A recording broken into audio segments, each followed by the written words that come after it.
personable and you Good run thing into we're all not your doing trailer friends. time, I guess. But But then again, that means they won't be able to hear our bumpers either. Oh, is your mic turned up way loud? I mean, the input? Oh, well, on the system it is, yeah. No, I mean, because I know you have to do it. You have to turn it up for streaming. No, I turned it down. Okay. Because it was picking me up pretty darn well. Yeah. Because my mic, I have this mic off and I have this mic off, and I was still hearing myself on the video. I'm just trying to... it's just really weird to me that, like, all of a sudden... Hold on, let me see what I did wrong. Audio. System sound needs to come from the default speakers, I think. And the channel's jacked up too. Excuse me. Nice. Alright, let's see if you can hear this on the stream. The following trailer is rated S for spoilers.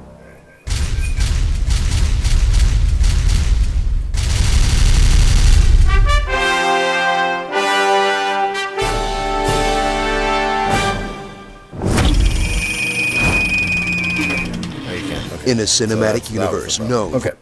So we're good there. Sounds good. Hello, Mox. What up? Yeah, I had a weird setting from earlier when I half set this up. When he half-assed it up. Well, I half-assed a lot of things. Man, could you imagine if I whole-ass a thing? Well, with the booty you got. I do got a booty. Just in time for booty talk. Hello, Mox. Thanks for... Fat booty marshals make the world go round. Okay. Well, that's inappropriate. Inappropriate. All right. Well, we got new setup? No, just... Marshall messing with stuff. I set things up in a weird way this time, so I kind of might have jacked some stuff up. But as long as you can hear us, we're not doing trailer time or anything, and I don't think I'm playing any audio, so we should be good. I just want to make sure that if I play a bumper, which I don't have set up yet, you can hear the bumper. Let's test it since Mox is in the room. So, Steve. Oh, hey, Steve. What up, bro? What up, Steve? What up, bro? Broseph? Broseph? Broski? Too much? Too many? Too many? Yeah, a little too much. Too many bros? All right, let's see.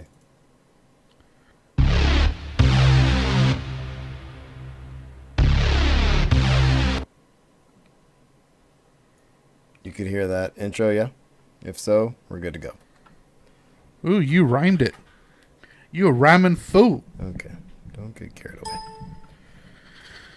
Don't. Pupperlicious. Thanks for that, Mox. Yeah. I would like to use that as a name of an episode. We should have used it for the one we were in when we were still dueling with or feuding with Bad Feeling about, you know, Well, what's a bumpers bumper? and stuff. Yeah. What's a bumper? What's an intro? What's a whatever? What's up? Oh, hey, Steve. Hey, hi, Mom. Hi, Mom. Everybody, my mom is listening tonight. So, Hello, Mom. You know, drop as many F-bombs as you can. Oh God, this is not the show. We don't even do that. Come on, bro. This is episode 100. 100. We haven't started yet. We're about to start. We're keeping it 100. What do you want to do about origin stuff? Do you want to run through that whole thing again? Yeah, we'll just tell the story. Okay. Sure, Mox. I mean, she's 72. She is single. Mox throwing game via the internet. Yeah, I mean, she lives in California, so, you know. He wants to relocate anyway. All right. Let's see here. Anything else you need to do before we get going? Oh, backup. Should I get the backup? Should get the backup going. Flippin' Mox. Welcome, Mox. I'm so glad you're here. How you doing? That's not flirting. That's just a line from a show. That's a flirting line from a show. I know. Trust me. You know how many episodes of that stupid show I've seen? You know what's stupid? Oh, don't you dare get all defensive. You know what's- I like the show. You know what's stupid? The wife... Us arguing before the show is not going to keep listeners. You know what's stupid? Okay. What's stupid is Sunny. That's cool. Yeah, I went there. That's fine. I'm gonna just tell you that It's Always Sunny in Philadelphia is a brilliant show. It even has a spinoff of sorts with The Mick, which you watched. Okay, the Mick is hilarious. So, if your mom was listening, oh my God, I swear to God, you're lucky. You saved him. All right, Thanks, Mom. We're at 8 o'clock. All right, let's get this rolling. I don't have the other thing going here. Hold on.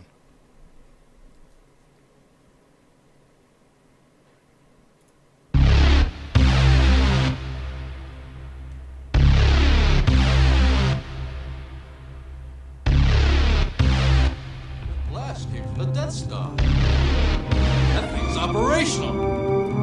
Dr. Banner. Now might be a really good time for you to get angry.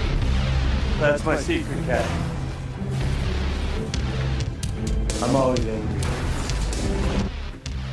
Hello and welcome to episode 100 of the Usual Podcast. We discuss Star Wars: The Old Republic, the Star Wars franchise, and geek and pop culture. I'm your host, Marshall. With me, already a little under my skin, but it's okay. It's episode 100. Is my co-host Will. What up, bro? 100. I knew you were going to do that, but you're just very predictable. We'll talk about 100 episodes. Oh, he's leaving already. And we're just sitting here enjoying our usual frosty beverages. You have a beverage. I gave it to you. Do you like it? I haven't tried it. You handed it to me, but it was given to me by John Skeen. Thank you, Skeen. It's from the Sun King Brewery Company. It's called Weemac Scottish Style Ale. How is it? It's actually pretty good. It's described as Weemac Scottish Style Ale is an enticing and malty brown ale with caramel, cocoa, and hazelnut character blend, balanced with toffee undertones. I didn't realize it was a brown. You like brown ales? I do like brown ale, and because actually one of my favorite beers of all time is Newcastle Brown Ale, yeah. And I do like their Red Wolf line. This one is more like their Caledonian ale, which is my least favorite of the Newcastles, but it's still pretty darn good. Nice. It's 5.3%, 23 or 28 on the IBU. Well, Skeen will appreciate the fact that one of us actually drank it. I kind of forgot he gave us that one. It was in the back of the fridge, and I was like, I brought you the other one that he gave us. And I'm like, wait, you brought me the another one. Yeah, the race day one, but which actually it tasted like a good bud. But no, this one's good. It tastes like the Caledonian Newcastle, and it's nice and malty. It's a little too hazelnutty for me. Hazelnutty? I'm not a big hazelnut fan. Well, I mean, it's funny. I don't like. You don't like nuts? I don't like nuts. No, I don't like. I'm not a huge fan of what's the chocolatey spread made from hazelnuts. Oh, Nutella. That's Nutella. Gross. That stuff's gross. I mean, it's all right when it's like mixed with a whole bunch of other stuff, but like Nutella straight, nah. Yeah, it's gross. Anyway, I'm drinking. I went back to one of my old staples. I was in a pinch tonight because we literally just recorded 3 days ago. We did 3 days ago. And I just posted that show yesterday. But, we wanted to get 100 in. We were trying to stay consistent. Are you echoing me? No, I'm laughing because Mox said confirmed Will likes nuts. He does. Hashtag Will likes nuts. That might be the name of the episode. So I'm drinking Ninkasi Brewing Company, one of my favorites, and it's Triceratops Double IPA, and I will hold it up for the camera. Yeah, I didn't hold mine up. And it is delicious and amazing, and it's 8 point something. It's going to be a fun show. Anyway, Nutella is not awesome, and I disagree. I'm actually going to go on. I know we want a quick show tonight, but I'm doing a tiny little tangent tonight. So disappointed. I'm sorry. Continue. I'm ready. I do this for the fans. Yeah. Do you? No, really, I do it for me, and you fans just have to suffer through it. No, you're drinking Triceratops, which made me think of dinosaurs, which made me think of Jurassic Park. There's a dinosaur on it. Which made me think of Michael Crichton, who wrote Jurassic Park. It's getting pretty convoluted, dude. No, well, they found a new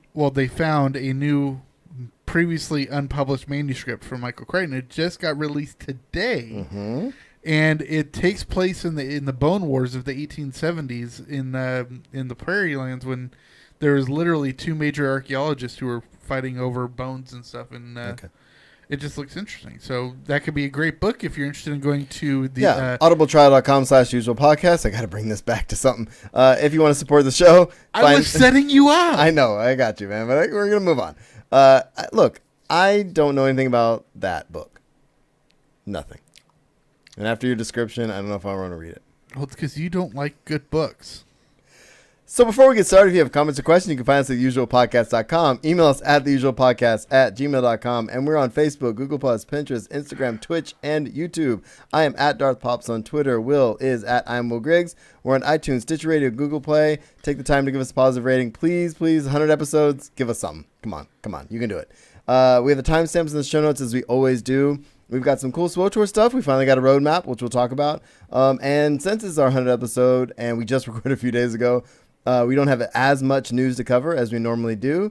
So what we're going to do is kind of recap and reminisce and do some 100 episode stuff. Yeah, a little bit, yeah. So it'll be good. So anyway, thanks to everybody in the chat room, and thanks for talking smack in the beginning. It makes me laugh, and I appreciate that. So let's start with the 100 episode stuff, and then we'll do bumpers for SWO Tour and get into that. Absolutely. Sounds good. So, Zen's there. What's up, dude? How you doing? All right, man. We are at episode 100. And now, so 100. What's weird is we've already celebrated our 100th episode. And Now, okay, I was actually thinking about this, and I actually have a distinction. well, This is our 100th episode. Previously, we celebrated our 100th show. right. This is the 100th episode of The Usual. This Podcast. particular, yeah. Title. We've had some spinoffs. We've had specials. We've done a bunch of stuff. But this is literally 100 of this particular iteration of our show. Yes. So here we are. How do you feel about it? We We didn't plan any of this, by the way. No, it's Feels the same. we're there. Yeah, here we are. No, the one thing I want to do because, Zen got a warning. Sorry, that's my bot. Sorry about that, but what's he posting? Oh, damn it. I got to fix that. Sorry. I'm new to the bot thing. He got bot denied. Is that a thing? I could disable the bot. I was trying to make a LeBron James joke. Here. I disabled it for you. He Zen. got run Post di- away, bro. He got run down botted. All right, so real quick, let's just talk. One of the things I like about when I listen to shows that have been around for a while is people who acknowledge the fact that almost every episode is someone's first episode, Absolutely. right? And so if this is the first time for some strange reason you're listening to this episode and it's your first time, why the hell would we call our show The Usual Podcast? Because we have a little thing with alcohol. We have a little problem, as you might say. Well, it's not a problem, but one of the things we always start our show with is talking about the beer we're drinking. Yes. And we call it our usual frosty beverage. And the reason being is we worked in bars and restaurants for years and years down in the San Luis Obispo area. Yes. And when you work that long in the same area, you get to know all the bartenders. And so every spot we went to, we had our usual. So And they were always different. they're always different. So, for example, We went to the library, and Yep. we always had a surfer on acid with a pint of Captain and Coke. a pint of Captain Coke. Yeah, that was a thing. And, and then Multiple. And then we'd go to Frog and Peach Pub, and it would be either Guinness or Newcastle. Newcastle for you. Yep. Or we'd go to Hudson's and Mm-hmm. get a 22 of Bud. Budweiser. That's in the beginning. You got to start soft. I know, right? Budweiser. But the thing is we had this little circuit of places, and then by the time we got to Madison's at the end of the night, it would be Fradison's. what was the shot we used to get over there? Because we knew what's her name down there. It was the pink one. I don't remember. There was a pink shot we used to get. I don't know. So there was a pink shot. Oh, somewhere no, there. You're thinking of Raw with Sexy Lexi. Oh, yep. That was a different one. Yeah. Yeah, there was well, should we get into that? It was a bikini bar in a town that didn't allow strip clubs. Yeah. Okay. So anyway, the bottom line is Really, it was, let's just call it what it was. It was a Coke gateway. yeah. And so really what it was we would have a shot, and it was every bartender had their specialties. This one she'd make for us. She called it Sexy Lexi. It is what it is. And So, and actually, since you're too humble. Marshall was Am I? Marshall was a bartender at a place called Mission Grill, oh yeah. and he had a drink that was called Don't a you dare. mouthful of Marshall. Yes, I named it. God. I've been trying to avoid that. All right. So 100. episode 100, all the stuff Well, comes out. basically, this all boils down to a singular night Yes. that we had. Well, actually, a singular 24-hour It's period. a long period of time. Where it was right after Marshall had a breakup. He showed up at my house like 10 o'clock in the morning, knocking on my door and handing me a beer Yeah. from my own fridge. Thank you so very Well, much. no, I walked in, I knocked on your door, you didn't answer, so I went to your fridge, got a couple beers, kept knocking on the door. You finally answered. I handed you the beer, and then we left. We did. We walked right downtown, and we went inside Dude Where's My Car that day. Yep. We went to every single bar. And the funny thing is because we were picking up people at their happy hours. Yep. We wrote a story about this, and it's called Happy Hours. But we picked up people as they were getting off work, and they joined us to the other bars. Oh yeah. So by the end of the night, I don't think I had any shoes on. No, you had no shoes on. Well, you were wearing Flip-flops flip-flops to the start entire with. day anyways, but you took off your flip-flops at Spike's, Yeah. and you did wear Oh, them yeah, all the Spike's. time in the library, and you cut your toe on the way home, Yeah, that happened. where we had hot links Oh yeah, I did at make like hot 4 in links. the morning. Yeah, that was good. So the bottom line is, Will and I have had a history, and so really what it came down to was, this is before Will moved to this little town that we live in now. But I was just like, I really want to start a podcast. I was listening to a lot of podcasts, and I'm like, dude, we could do this. I love to talk. Let's figure out a way to do this. Well, as Kevin Smith always said, Yeah, sit down on the mic and talk to your friends, and that's what I wanted to do. And so, long story short, I said, hey, too late. we both have been playing. I know we both been playing SWTOR. We both love Star Wars, and we are never not talking about movies and pop culture and stuff. So like, let's just do all of that in a show. Yeah. So basically, for the TLDRs here is there a TLDR with me? well, I'm giving them it for the TLDR. Marcel and I have known each other a long time. Yeah. Even without mics, we sit around, have beers, and talk about pop culture and stuff. So we decided to put it on there. Yeah, and so that's in a nutshell how the show got started. We love doing what we do. So if you like what we do, tell your friends, support the show and all that. But really, this has been a couple years, man, and we're headed to Comic-Con again. We have a meetup planned. Yeah, we do. Pucked Cantina. We've got, a lot of people from the SWTOR community and Star Wars community and just people that we've known forever coming down, and it's going to be a great time. Hopefully Darren DePaul can come down again and that kind of thing. But 2 years, dude, and we've already done our little 2-year talk, but like, what was, just in a nutshell, like one of your favorite things about doing the show? Since I'm now interviewing you, apparently. No, I think one of my favorite things about the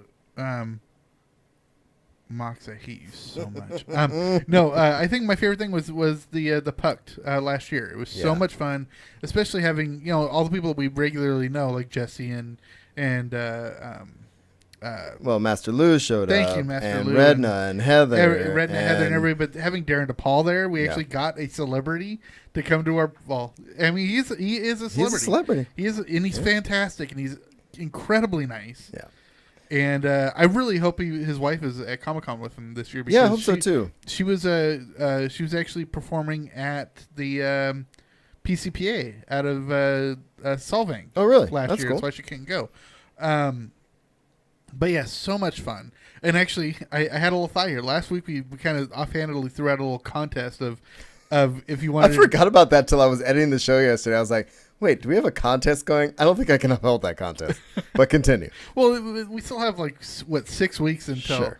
But the contest is you have to help design a Pucked shirt. Oh, that's right. Yeah. Right. And so if you don't know, Pucked stands for the Passionately Usual Carillion Trap Cantina. It's a mashup of all of the podcasts that were going to be there last year at our first annual. And our second annual, everybody's going to be there, where their podcasts are still going or they're on those podcasts still. Doesn't matter. We're still exactly. there. Well, and thank you for the shortening of the name to Steve Gillis. Yeah. Who was at SWTOR and Store Steve. But I had a thought today because it came out today that the new Sharknado has a name. And what I love about Sharknado is every title they kind of have on episode number 6. 5. This is number 5. It's But they tend to 4 have more than they need. a little contest of whatever they're going to name the new sequel, right? right. And this one is Sharknado 5 Global Swarming. Oh, for God's sake. How bad is that? Which is supremely awesome. Is But- it awesome? But Is it though? But we need to come up with a little mini undertitle for Pucked. So Pucked 2, go Pucked yourself, or something, something like that. So we should have a little. I'm down with a subtitle. I'm okay with a subtitle. And if it's on a T-shirt, even better. Exactly. So that way we have, so the old school people, in 10 years when we're on our 10th anniversary and we're going to Comic-Con for the 15th time or whatever, then, people can say, hey, I got the old school. I got Yeah. the go puck yourself shirt. And they're wearing it and it's too tight I because know, they've gained right? weight since then. That's good. a So little worn out in the underparts. anyway, man, I don't know. My favorite thing I think is the Oh, yeah. Hey, meetups. Marshall, what It's was your favorite thing? Yeah, that thanks for asking me. I think honestly my favorite thing though is I'm with you.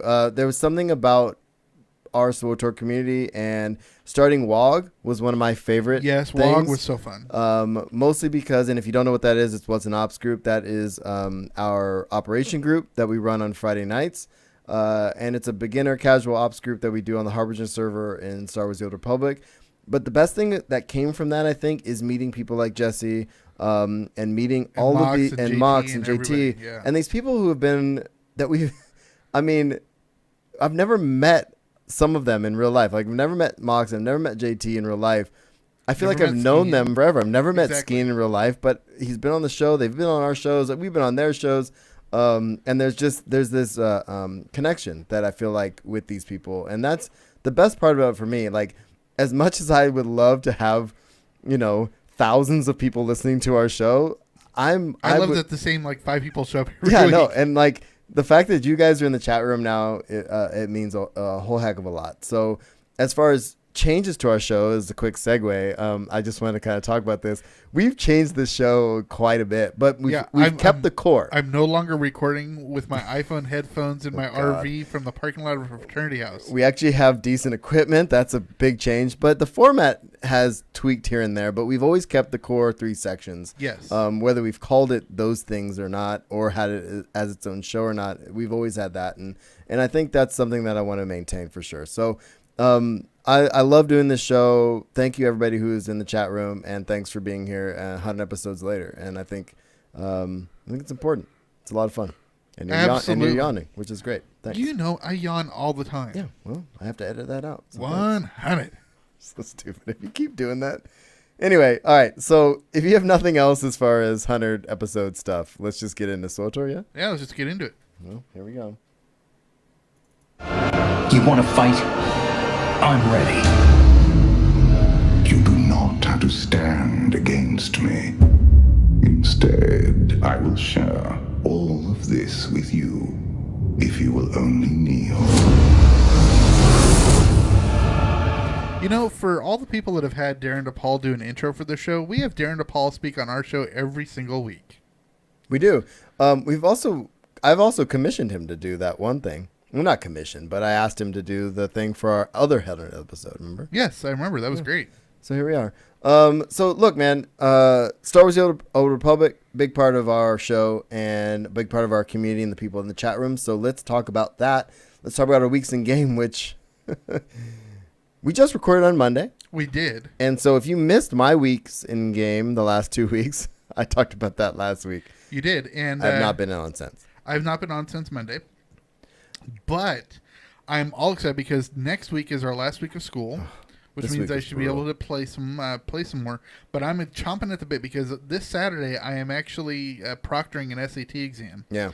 And if you don't know what that is for the proctors, you basically sit around for 4.5 hours while every hour or so you stand up and read a script and then sit back down and mess around on your laptop. Right. So I'm bringing my laptop in and I'm going to be playing some SWTOR from like 9 a.m. to 1 p.m. Well, and that's cool because, all right, so there's a little incentive for playing this weekend too, which we'll talk about here in a couple minutes in our discussion topic. But let's just get the dev tracker stuff out of the way. East Coast server issues. Oh, goodness, were there some. Yeah, I kept hearing about servers being down. And I kept getting notifications on Twitter. The queue came back, and it was on the Shadowlands this time, which was actually not funny. But we're on the Harbinger, and the Harbinger always has the problems. So there was some server issues. They fixed that. The Harbinger was unavailable for a weird chunk of time. They fixed that. And there was an update. Remember last week we talked about the user agreement issue? Yes, I remember that. And Eric posted this issue has been resolved. Next time you log in, the game will ask you to sign the TOS and EULA again. But that will only happen one more time, and hopefully you will no longer need to do it after that. Actually, it's kind of funny. Right before we went on the air here, I opened up my client just to make sure it wasn't an update this week, because since I am at your house, I take advantage of your faster Wi-Fi, so I can... Just taking advantage of me, bro. I do all the time. It's cool. But It didn't pop up for me. I didn't get a terms of service, nothing, and there was no patch this week. I'm either. not sure who or what that was happening to, but I never saw it either. But then again, I don't log in a lot as much as I'd like. All right, so Good point. List of scheduled maintenance. This is actually kind of cool, and this will kind of segue into what I want to talk about discussion topic-wise, which has to do with the roadmap. Roadmap, which is pretty cool. So one of the things Eric Musco is posted this yesterday, he said one of the things we mentioned is that we're going to start posting around the first of each month with a list of all the scheduled maintenances for that month. And the month of June, there's going to be 2. June 13th is game update 5.2.2, which we'll talk about in a minute. And July 27th is going to be back in maintenance with no patch. So they've really upped, and we'll talk more about this in a minute, but they've really upped the level of communication. Yes, they have. Which is pretty darn cool. And That's not all soon TM. No. Well, some is. Well, some, but There's not all. always a soon TM with BioWare. But, so when and how are we getting the roadmap? And I'm going to bury the lead here a little bit. So this was early in the week. And people were saying, so when and how are we going to get it? And the how is via blog post, as they always do, right, on the SWTOR site. And when, that was going to be the tricky part. They said sometime this month. Well, yes, it was supposed to be this month. And then somebody was asking if there was going to be a live stream. And one thing I wanted to highlight on that was he said, the live stream is that there isn't, and this is Eric, he said there isn't a specific live stream planned for it. No, only because we really want to try to have stuff to show for the live stream, not just talking. And we'll certainly have more live streams, though, so fear not. And the emphasis on when is still the timing thing. So, again, burying the lead here a little bit. There was an update. This is personally, I think, one of my favorite dev posts, maybe of all time. So he says... First of all, when was this update posted? This was 2 days ago on the 30th, okay, at 4:35 p.m., if you want to be exact. This is Keith, and he says, there were skeptics among you regarding my ability to deliver the roadmap in May. I'm sitting here in disbelief, having it to acknowledge you just might be right. And he said, I realize we have all day tomorrow too, but I don't want to wait till the last day to provide an update. So this is close of business on the day before the last day of the month. Indeed. So he says, my goal is to get out this week. This is the same post. He says, so until it's ready to go, I'll commit to providing you with a daily update. So he kept true with that.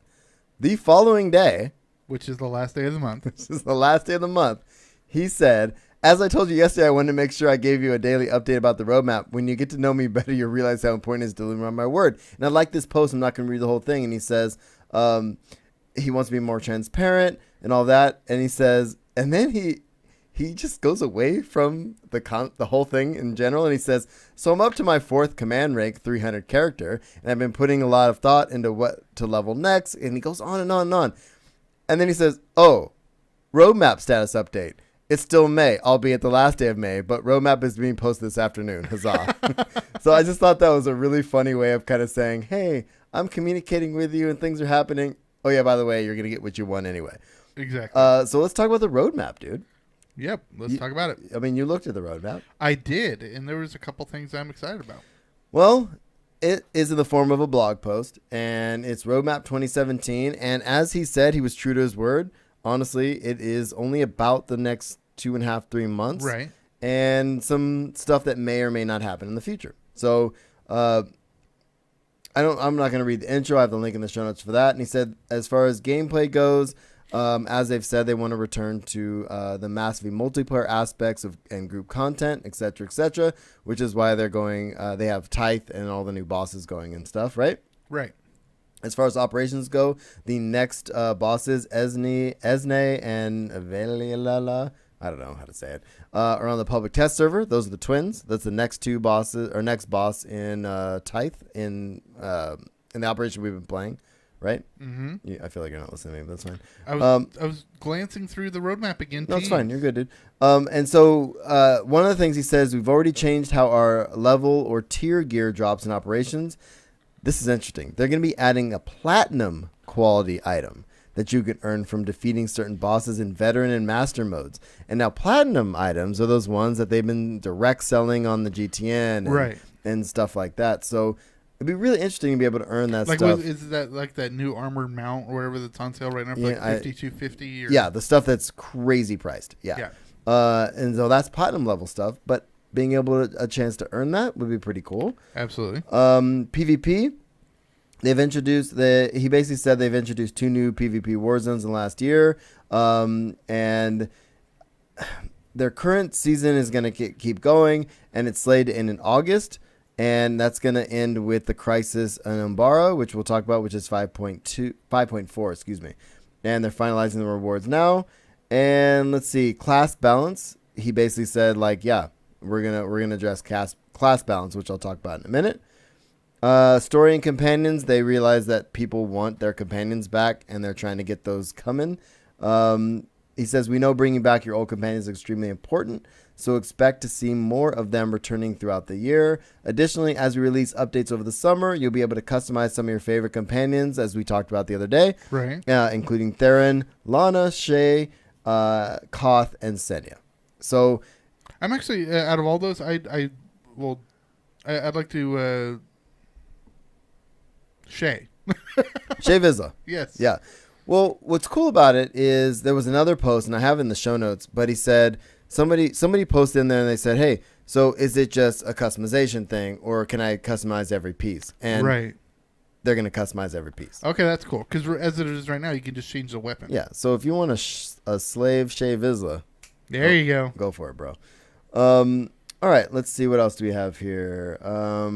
Based on the feedback we've received on Islecath, they're exploring options for new daily areas and adding or updating events and offering special rewards for a variety of in-game activities, which is pretty cool. I'm hoping there's going to be more legacy stuff, but, you know, that is what it is. I'm always on the lookout for more achievements. Yeah. There's quality of life stuff. Now, this is the stuff that's, I think, pretty cool and something we've talked about quite a bit. But it says quality of life improvements include fixing long-standing bugs, which I'll get to in a minute. That actually just posted a couple hours before we recorded. Cool. Changes to existing game systems, improving the user interface, simplifying ways to do things in game, increasing the speed of mounts, which they're doing, adding legacy perks and more, and including stackable storage. That's not happening, bro. Did you really have to do that? Yes. 100 episodes, and that's you've been saying it for 100 episodes. Has it happened? No, that's why I had to say it. I had to bring back the greatest hits. Right. Well, they're not listening. It's fine. So we're regularly looking to offer more customization improvements, such as adding weapon tuning enhancements to player collections. I still have not added a single weapon tuning to any of my weapons yet. Well, but if it's not in collections, what does it matter? It's on that one weapon, on that one tune, right? And so they're crazy expensive. Yeah, and that's a really good quality of life improvement. And of course, they're looking for more feedback. Now, Summer of SWTOR, as they always do. Yes. Here we are. You ready, dude?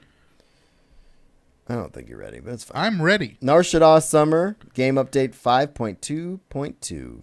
That is coming on the 13th, which is... I am getting the damn Rancor mount this year. You won't. I've blown up a How angry are you going to get about this? I'm just kidding. Continue. I've blown up a slot machine like 3 times. Yeah. And I still have not gotten a Rancor mount. Well, that's all. Do you think you'll get it this time? No, but I want to try. I'm going to pump like 2 million credits into this thing. So speaking of what he's talking about, that if you didn't know what he was talking about, this is what he's talking about. The return of the Nar Shaddaa event. What am I talking about? I don't know. The return of the Nar Shaddaa nightlife event is happening, and there's new rewards and, of course, old rewards, and including a new Gamorrean companion. Nice. Dude, you know how bad I want a Gamorrean companion? Yeah, I just want to snort and run around behind me. That's what I want. I want drippy nostrils. Yeah. And I want him carrying a battle axe and like run away at the first sign yeah, of danger. all of that. You're right. Starfighter improvements. There's increased requisition gains, gunship and bomber available by default, which we talked about a while back, and some new customization options, which is pretty cool. I'm glad Starfighter's not getting completely ignored. Okay, this is going to go up on Wall of Crazy, but I had just had a thought. What's one of the favorite quality of life things and perks that people have in their, especially you and Jess? You love emotes. Yeah, I want all the emotes. Okay, exactly, right? There are people that collect them all. I mean, I try to get as many as I can whenever they come out, right? Indeed. There's still a whole bunch. Like, I still haven't gotten Bone Dance, but, there's whatever. One of my favorites Oh, is, No Bones? The Yeah. one I do constantly? Exactly. Yeah. But I do have the Xantha, playing the Xantha, which I love. Yeah, that's a good one. But can you imagine if they came out with companion emotes? Yeah. Right. So I mean, because you have the thing that you can slap your companion if you're a pureblood Sith. Yeah, there's some stuff out That there. sort of thing. There's dance with your companion. Right. But that's basic things. But just imagine if you had like 20 emotes, whatever. That's like you could like, and it just made me think about with the Gamorrean. It's like if you. It's like a dance monkey dance kind of thing. No, it's like if you brought out your rank, like if somebody came by with a ranker within any like 20 meters, the Gamorrean runs away. Or Oh, something, yeah, I like something that. that's Okay. like that's race specific, or you could do no matter who your companion is. It's like, whenever you flex, your companion gets down and bows to you, or something like that. Anytime the companion bows to me, I'm in. Yeah, or like gets on their knees and does the I'm not worthy. I just think something like that would be fun. I was trying really hard not to take those to a dirty place. Those suggestions. I like your suggestions, though, just so you know. All right, so back Tell to me what you think. Hit me up Nope. at I am Will Griggs on Twitter. All right, so Starfighter, that I already talked about that. Companion influence earned from crew skill missions, which we've talked about before, which he previewed a while back, which I'm excited about. Companion experience legacy perks for alts. This is probably the biggest one, and I probably won't go through much more after this, but this is super important. Command experience legacy perks for alts. Once one of your character reaches command rank 300, you can acquire a new legacy perk to increase the XP gains for all of your other characters. That's badass. Yeah, absolutely. I feel like you didn't hear what I said. Well, I was laughing at what Mox said in chat. He said hashtag Will wants companions on knees. Well, look, I mean, So of course I said Mox wins all the things. what was it? We didn't even raffle anything, but you win. No, you don't. But what was the other thing? You like nuts or something? Okay, let's move on. The Will ability likes to nuts. craft. So what do you think about this, dude? I mean, I like that I think this is a start for as far as helping it be a little more alt friendly, but I really just what I seriously want, and I've heard other people say this, and this is what I've been thinking since the beginning of this whole thing. Just make command rank legacy. Yeah. And just if my main is 50, all my tunes are 50, and move on, and it will be okay. Anyway, okay, rant over. The ability to craft tier 4 armor is now available, which is pretty cool. Yep. We talked about the customizations. We talked about the legacy perks. 120 and 130 increased mount speeds happening. What else we got here? We talked about the tier 1 gear being purchasable. That was in the preview. So, Right. Sisters of Carnage. Okay, and I have to say this is my favorite title of Sisters of ever. Carnage, right? It's great. It's like so metal. It's like Sisters of Carnage. Yeah, it's like the band that's practicing in your neighbor's garage. I know, right? So Sisters of Carnage game update 5.3, and that's going to be next month in July. Gods from the Sheen second encounter. That's when the twins will be available. There's going to be a new stronghold with a view of the ocean. A stronghold with the view of the ocean. This is the one thing I was most excited about because It's Manon, right? It's gonna be I'm Manon. thinking yes. And just say it's Manon because everybody else is thinking Manon. What else could it be? It could be Alderaan where it's right on the coast. Oh, that would be terrible. Everybody would hate that. I know, but I'm saying Because then I would love Why would you Manon. put on a planet that's gonna blow up. be destroyed? I know, well, granted, it's in 3,000 care how long. years, but Moving it's, on. no, I completely agree. I really hope it's Manon, and I hope it's not like part of like connected to the city or whatever. I want it to be like its own floating thing. Yeah, that'd be sick. Yeah. Yeah, and with levels of like That- underwater. and above absolutely. water. Yeah, that'd be sick. Gotta Yeah. have underwater. Yeah, I'm with you. So this is important too. People who like and I have a hard time. Mox hates the idea of Manon. Good. So Manon. the shores of Alderaan for him. Stronghold decorations are impossible, and I hate them. It's hard to find. I don't know what I'm going to put. So they're going to be searchable, hopefully using new filters, which is cool. And then class changes, as I alluded to before: Sorcerer, Sage, Power Tech Vanguard, Assassin, Shadow, Sniper, Gunslinger, Mercenary, Commando, and Operative Scoundrel are all going to get class changes. Cool. And appearances for additional companions can now be customized. So boom. Actually, going back to the planet really quick, No. I would like to see it on Oricon and have it be an ocean of lava, Ha! So Lava baths all around. so you can have like Mustafar. Yeah. So we all become Vader? I know. Right. All right, so Crisis on Umbara.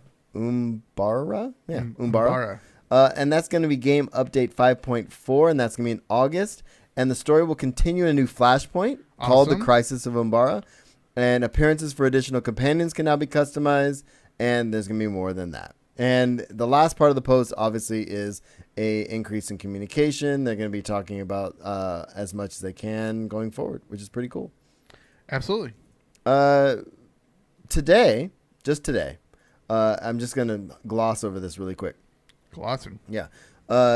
Just today, they're reading all of the roadmap thread posts. I have a link in the show notes for it. Right. Basically, they're watching all of the people All the feedback. Well, people are angry, obviously. But People are never happy. are you shocked? But following that, Eric posted this today. I'm not going to go through this all right now at all. But in pending bug fixes, this is something they're going to start doing. So ahead of the patch, they're going to say, these are the bugs that we plan on fixing.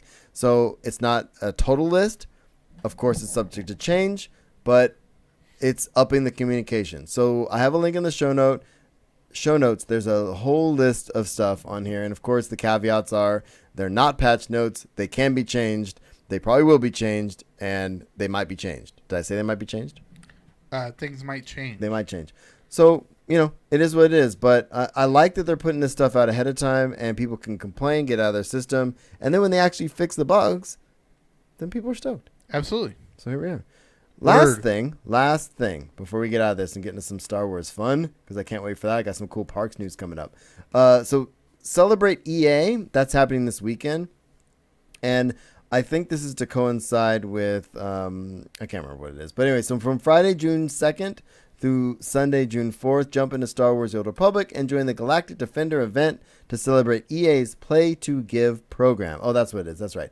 And through Play to Give, they're celebrating the importance of inclusion and play and the positive connections it makes for all the diverse players around the world. Help us celebrate what everyone in our galactic community contributes to our galaxy. So this weekend, team up with friends, new and old, in battles across the galaxy. And you get, if you log in this weekend, all players who log in during the Play to Give get a PL2G Defender Battle Droid Mini Pet. Nice. And plus, if players join with one or more friends in 1 million or more total group activities across the SWTOR galaxy, all players who log in during the Play to Give campaign will also receive Galactic Defender game title. Oh, that's nice. Which is some incentive to log in this weekend and group up and have some fun. Yes, I completely agree. And considering it's the 2nd, that's WOG tomorrow night, so I'm in. Yeah, that's a perfect opportunity. Yeah. I like the PL2G droid. That's a Defender droid. Yeah, that's really cool. I'm looking forward to that. Yeah, I think I love the incentive behind it. I just love the idea of getting people together to celebrate inclusion, which I think is super and important. it actually kind of takes me all the way back to beta when the game first came out, and of course there's whenever a new game comes out, it gets up for awards and stuff like that. And I remember SWTOR got an award from like the American Colorblind Society or whatever because the choices that they made were inclusive to colorblind people. Right, indeed. So man, anything else SWTOR? 100 episodes in, we've talked about Star Wars The Old Republic consistently for 100 episodes. Anything else you want to talk about? It's 5.5 years in, and I'm still hooked on the game. It's hard. I don't play it as much as I used to, just because real life gets in the way. But it's still a go-to. But for me, it's more of the community, and it's more about it's so community. We've made some really cool friends, and absolutely. As far as WOG goes, I love my WOG friends, and regardless of the day I've had when I log in at 8:00 on Friday night, and you hear those voices, and everybody's talking smack, and everybody has a couple drinks. There's something kind of magical about Except it. for the oddly deep voiced 16-year-old. Oh, right. Yeah, we mentioned it last week, but we also have Extra Life, which is the kickoff event on the 24th, and that is Unholy Alliance and Wookiee Mistake. You can catch that. We'll put that in the show notes as well. And and the T-shirts we mentioned last week as well. I got to get a better link for that. I didn't put a link in last week's notes, but you can buy T-shirts to help that event. And CRR is having their what is it? This Ain't Yo This ain't your Wampa's. Wampa's something writing Yeah. group, whatever it is. But I love the fact that our people are doing stuff, and Extra Life is the biggest Yeah, I thing. definitely have to give this up to Jesse and Mox and JT and everybody over at Unholy Alliance and Wiki Mistake that they totally get behind Extra Life, and they've raised multiple thousands of dollars for this Indeed. incredible charity. Yeah, and I want one of those T-shirts, and I think I should wear one to Comic-Con. What do you think? Absolutely. Well, I need to buy one first. Yeah, you do.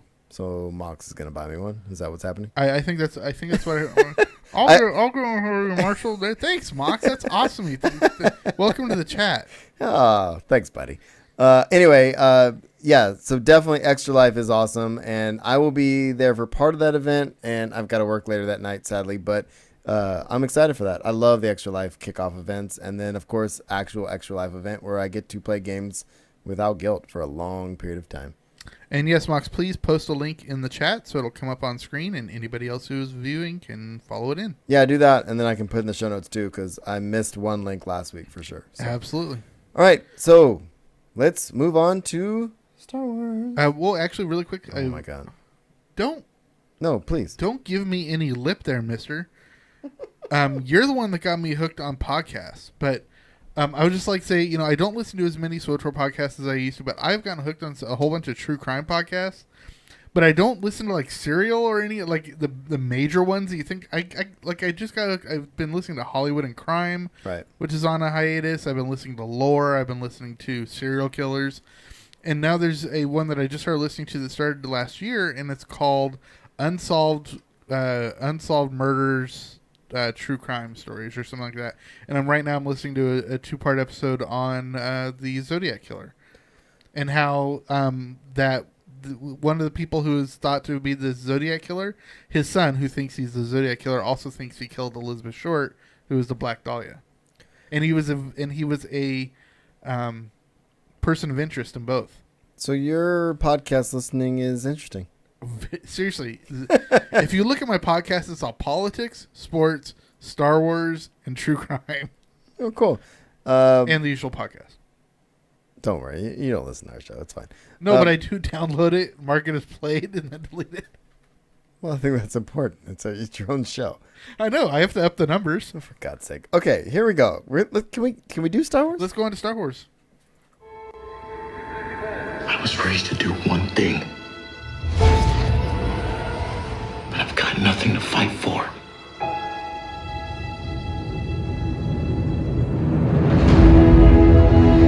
Nothing will stand in our way. I will finish what you started.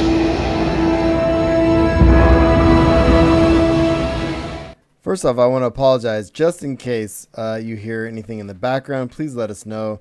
Some of the sites that we get some of this stuff from has ads playing in the background, so I apologize. Damn you, comicbook.com. Yeah, so Lucasfilm. Let's start with Lucasfilm. So Lucasfilm didn't have plans for episode 8 and 9 after The Force Awakens. Yeah, actually, this article came out last week, and I mentioned it a little bit at the end of our Star Wars. I section thought last we week. talked about it. Yeah, And it just talked about how Ryan Johnson wasn't given a roadmap he had to follow. Right. He could come up with his own stories. yeah, and I'm okay with that, dude. And the one thing I like about where they're going is they're seeing how things go. Yes. And let's say, for example, there's a standout character in one of the films, and they're like, "Oh, shoot, could that work as a, what you call it, as a spinoff?" You know Absolutely. what I mean? Because they what we talked about last week. Next month they're declaring, or this month they're declaring their next spinoff. Yeah, it's coming out. Now it's June. Yeah, this month, and we're guessing it's going to be a D23. Indeed. And I do have some D23 news later in the convention section. I completely agree that it's really cool the way that they can make changes too. Because I mean, we talked about it a few weeks ago that Ryan Johnson, when he got a hold of the script for Force Awakens, because he had already been hired to do 8, he personally asked J.J. Abrams, okay, at the end of the film, Right. you have BB-8 going to the planet with Rey to meet up with Luke. Can you leave BB-8 back at the base and have R2 go with him? Right. Because I want R2 to be a bigger story. And so he did, and that's how we got the whole R2 at the Millennium Falcon at the end. Yeah, man. And so one of the things that I was super stoked about this week is this particular story, and we haven't talked about them in a long time, but the Cantina Cast, remember those guys?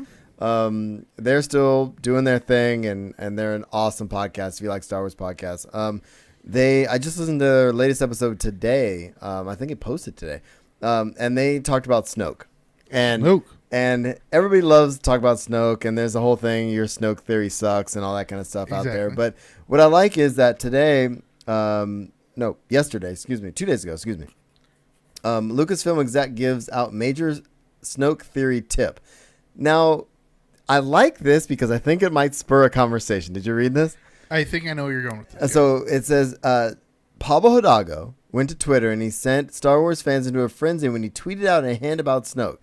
And he said that I guess this question has come up. Snoke's humanity, as described in the novelization of The Force Awakens, the creator wrote before attaching the snippet from Star Wars novel.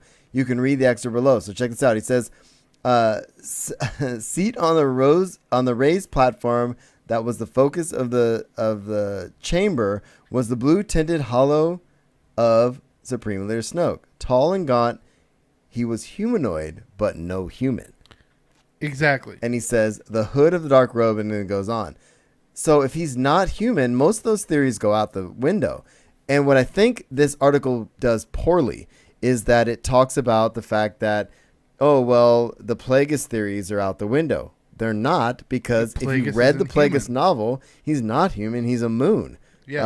And so M-U-U-N, right? Yeah.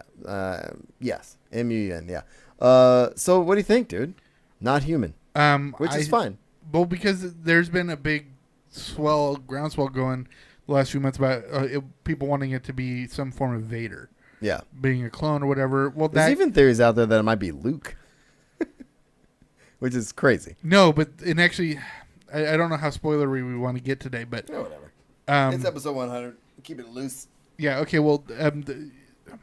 what's become one of the biggest ways to get spoilers of stuff coming out is to look at Lego products when they get released. Right. And there's been a Snoke product that's been released. Well, the pictures have come out, and the two things it confirm. Well, there's one thing it confirms and one thing it shines light on. The one thing it confirms is that he is going to be wearing a tan-colored robe.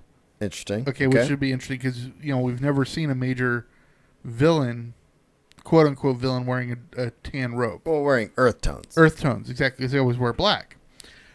Well, there's also in one of the Lego sets a picture where it shows Snoke talking to somebody in a hologram, right? Where it's Snoke in real form, and the hologram is of somebody in a robe, and there's rumors it might be Luke. Interesting. Okay, because if Luke is going, how interesting would it be that Snoke is neither Sith and Luke is no longer Jedi? Right. They've both gone to Wills. Huh. Interesting. And that Snoke might be playing both sides of the fence like Palpatine did, raising Luke up in the Wills, right? Kylo in as the Sith, just so he can play them off each other. Huh. Yeah, I mean, and part of how Star Wars goes is that it has to do with they love puppet masters, intrigue, and pulling strings here, and this person isn't who you think it is, that kind of stuff. And I don't know, man.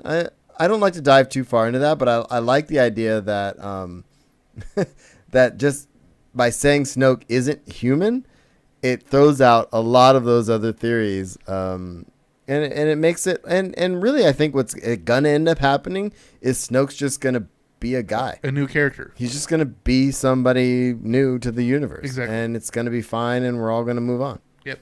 I mean, ultimately, I would love if it was Plagueis. But sure, yeah, I would love that. But if it's not Plagueis, I want it to be somebody that's not anybody else. Yeah, I don't want to be someone random. I definitely don't want it to be Jar Jar. Oh, God, that'd be terrible. All right, so John Boyega, there's I think he put it on Instagram. This is a pretty cool shot. He's showing off his new weapon. Did you see this? I did not. Let's take a look. Look at that. Yeah, this is on, I think this is on Instagram. I don't know if there's sound to this or not, but he's like, proud owner of Finn's blaster. It lights up. Yep, it lights up. So this is not a visual medium, sadly, and I could have put it in the thing, but I didn't. But I don't know, man. I love the idea that he loves all of this. I love absolutely. Boyega, and I think the next movie is gonna be fun. This article is weird, and I'm gonna talk about it a little bit because I read through it, and I think this is a trip. Adam Driver refused to hang out with Mark Hamill before filming Star Wars. Now, I think this has to do with a couple things. It has to do with who Adam Driver is as an actor. He's very method. He is, and let me find the quote that I want. And actually, just by reading the headline, this totally makes sense to me. And I'll tell you why after you read the... No, it makes a ton of sense. He says, this is Mark Hamill talking. He says, he's very moody and intense. He said to Vanity Fair, and this is coming off of what we talked about last week. He said, I remember saying to Adam, I don't know how you work or your technique, but at some point, you were my nephew. I probably bounced you on my knee. I probably babysat for you. There's that side, and now we're both estranged from the Skywalker family. All I'm suggesting is, if you like, maybe we could go to lunch. We could get together and hang out. Driver declined, and of course Hamill said more power to him. It's all good. And one of the things that he said, Adam Driver said, he said, the thing about that character that I find painful, that I can relate to, I kind of prefer to keep to myself, he said. Yeah, and that's the easiest answer. But one thing I think that really works about it is that there's so much history between he and Luke, right? This one, Yeah.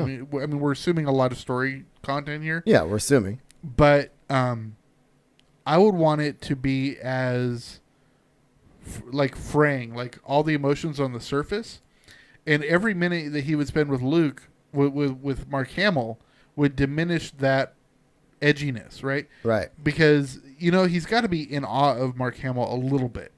No, right? I agree. As an actor, and then in character, he's going to be angry. Yeah. Right. So if you were to get rid of that awe, right, the anger would remain flat. Whereas if he like still doesn't have that connection with him, then when you have that little bit of nervousness in there, then he can play off of that, and it can bring a much more edginess to the, I hate to say it, a very Jeff Goldblum quality to the acting part of it. Right. Indeed. I'm with you, man. I don't know. Part of me is just, I like Adam Driver, and I like what he brings to the Kylo Ren character. And he's moody, he's brooding, all that stuff. If he doesn't want to talk to anybody else, and that helps the character, good. Well, the way that he explains Kylo Ren is it totally, when he was on Saturday Night Live and he did that undercover boss thing, it totally fit in. You could tell like he wanted approval, but he did not want to be like with anybody. Exactly. So chat room, I threw the gun up there for a minute there. Blaster. Blaster, excuse me. I hope you liked it. All right, so Rian Johnson defends The Last Jedi against Empire Strikes Back comparisons. And really, all this article is people saying, oh, you're just going to do what The Force Awakens did, mirroring Episode 4. And there was one quote in here. Let me see if I can find it. He said something to the effect of course, Star Wars fans will be familiar with the copycat controversy. There was actually a quote that he said. Oh, he says, I've addressed the issue, the only way I possibly can, by spending the past 3 years of my life making a film I don't think is derivative. So, good. Boom. So, there it is.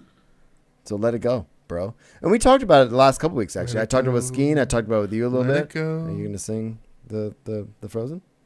Sorry. Let it go. Okay.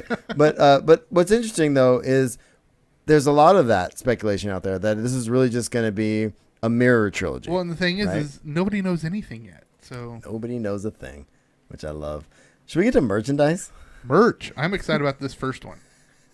So awesome. I'm gonna get this up in the thing here, so our peeps that are watching can see. So this is a Stern Pinball announces 40th anniversary Star Wars pinball table. Okay. I know there's a picture of it here. I'm gonna find. Hold on. Well, there was the video still. Oh, there was the video. Sorry. Hold on one second. Should we watch the video? Is that what's happening? I don't know. How long is it? I don't know what's going on. I can't even find the thing. Anyway, but the reason I wanted to put this in here was mainly because when I used to spend a lot of time in arcades, Really? and Sorry. that felt a little condescending, just a little A bit. little bit. Okay, so I spent a lot of time in arcades, and I really, if I was gonna play a pinball machine, it was usually the Star Wars pinball machine, and I love that this pinball machine exists. And I think, this is from the Star Wars show. We won't be able to find the clip. Maybe we'll find it for next week. Okay. Well, two things. Yeah. One, I can't talk about arcades without bringing up my brother, Well, I got the picture. who was a former world champion in Donkey Kong Jr. Oh, Big up, Steve. Second, I am still bitter every time I go to Disneyland and either one, they don't have the Indiana Jones pinball machine in the Indiana Jones store, or if they do, it doesn't work. Because I love seriously, like you pull the trigger and it's a gun that makes the ball go off. It's awesome. I'm with you, man. So the chat can see it now. It looks amazing, and I will play the mess out of that. In fact, I would like to own one. So if you'd like to send one, you just send it to @DarthPops on Twitter. Is that a thing? Yeah, absolutely. It's not a physical address, though. I think that's the problem. No, but you know what? This is definitely going to be showing up at some sort of arcade that they're going to have in Star Wars Land. Oh, yes, for sure. And speaking of adorable things, you're welcome, chat room, for this. Look at this bad boy here. Look at this. Look how adorable that is. So the next thing is that Funko is making the cutest Star Wars Darth Vader TIE fighter. Okay, is that toy of Vader all sitting time. in a TIE Interceptor? Yeah, so I want to make it so that they can see the whole thing. Hold on a second. Oh, that's not going to work. I forgot. I don't know what I'm doing. Hold on. No, move the. No. Don't tell me what to do. I'm telling. Okay, first of all, talking about this while you're screen capturing this, is I happen to see the Luke in the land What? speeder behind you. Oh, yeah, I got that in the latest. That's my last one until I re-up when I go back to school. You So I'm wanna going to show it miss to a him on couple. camera? Yeah, hold on. So chat room, you get a special exclusive. You ready? There's two things. So first of all, for people who are here, I usually get the Star Wars Smuggler's Bounty, and this will be my last one because I'm skipping a couple months while I'm not getting paid. But check this out. This is the Han Solo and Greedo, right? Salt and pepper shakers. Salt and pepper shakers. So are you telling me that Han salts first? Han, indeed, salts first. There it is. And then this, This is awesome. look how awesome this is. Seriously, it's Luke in the land speeder. Luke, land speeder. There's a glare going on, but it's pretty BA.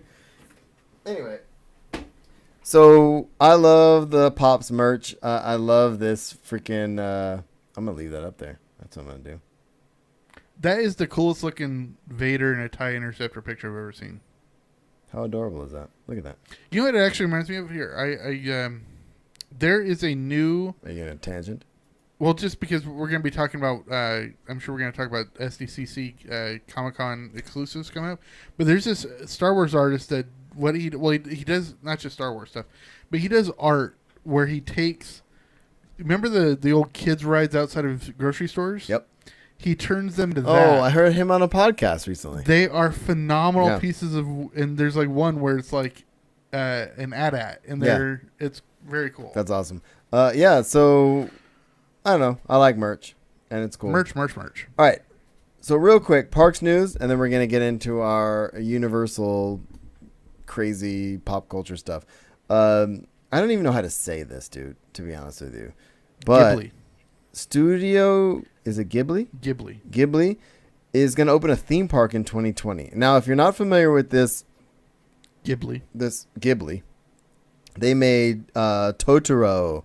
And all these really... It's all the Miyazaki stuff. Yeah, and I love this idea. I love it. Oh, they can see it. So it's all the Totoro and Kiki's Delivery Service, Yeah. Spirited Away. And that's badass, dude. My kids love these movies. And I don't know where the theme park's going to be, actually. Where is it going to be? I'm guessing Dubai. Oh, well. Well, that's where all the cool theme parks go nowadays. All the cool theme parks are in another country, which is great.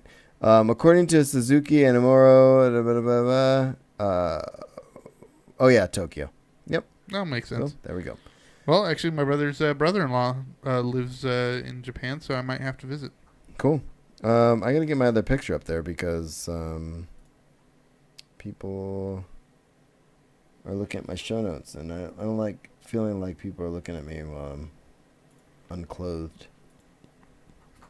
You know what I'm saying? I say it all the time.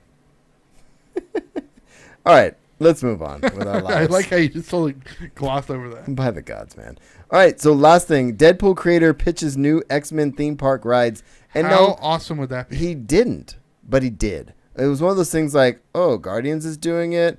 Guardians of the Galaxy, which, by the way, speaking of impromptu times to hype another podcast, the Disney Dish podcast, which is phenomenal. Their latest podcast talked about, they actually went on the ride.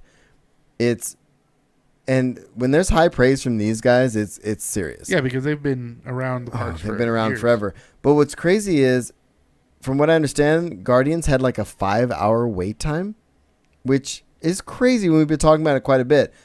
But Deadpool creator was like, oh, I would love to see new X-Men theme park rides and Deadpool rides and stuff like that. But how could you make a family-friendly Deadpool ride? You answer me that question now. Well, who said it had to be family friendly? Well, here we are. Okay, talking about long wait lines at Disneyland. Yep. I mean, I still remember when Indiana Jones and the Temple of Forbidden Eye came out. Oh, my God. And they were calling it Indiana Jones and the Temple of the 4-Hour Line. It was. I waited in that line. Yeah, so did I. It was 3 hours and something. And I that's waited in insane. the line when it went through Frontierland instead of Adventureland, and then out into the hub. Twice. Anyways. So, dude, I'm excited about theme park stuff. I really want to see Guardians. I'm going to get to go on it this summer, hopefully, if I want to wait in the 5-hour line. But, you know, it is what it is. So maybe you could show me your press pass. No. Yeah. I'd be like, hey, look at this convention I went to last month. I'd be like, I don't care. Get in the back of the line. Exactly right. All right, man. Let's get to our last section here and get out. Here we go. I can't imagine any kind of future where I'm a hero. Well, you're not. In the future, none of you are heroes. You're legends.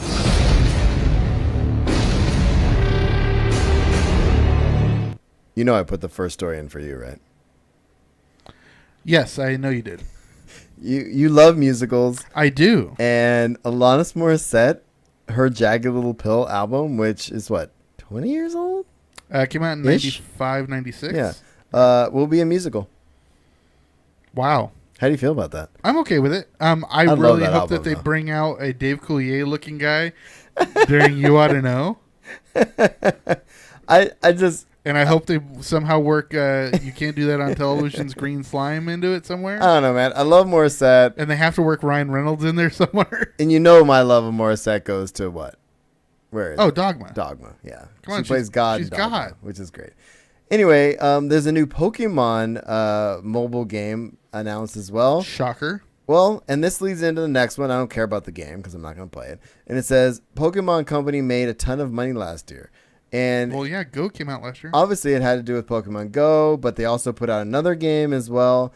Any ideas how much they made? A lot. $200 million.